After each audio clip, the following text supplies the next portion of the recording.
Bringing bXTRA to life wasn't easy.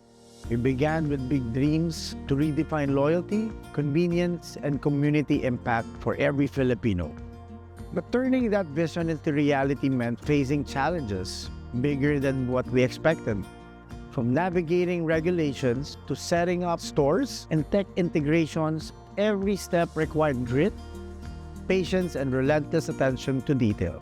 It wasn't just hard work. It was the foundation of everything that followed. We learned that speed and agility matter more than perfection. We stumbled facing tech hiccups, location delays, and quick restructuring, but each setback taught us how to adapt and grow faster. New departments emerged, pressure mounted, but our strength was evolving fast. From the pandemic to launching sustainability programs like Trash to CashBack, we kept showing up and moving forward. Every failure became a pivot point.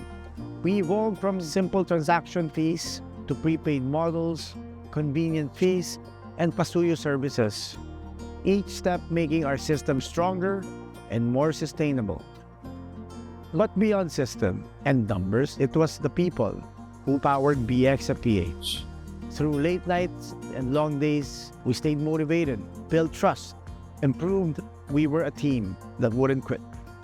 Today, our growth is driven by three core engines: e-commerce, pasuyo, and in-store loyalty.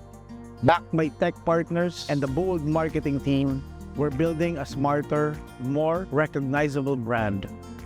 With the introduction of the BX Code system, we've simplified secure transactions for both stores and customers.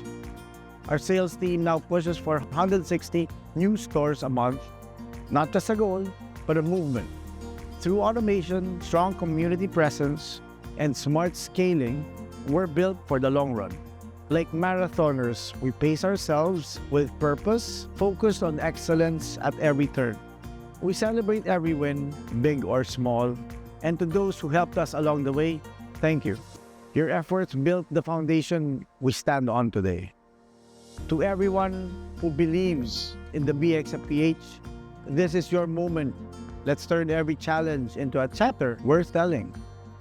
The story isn't over. It's just getting started.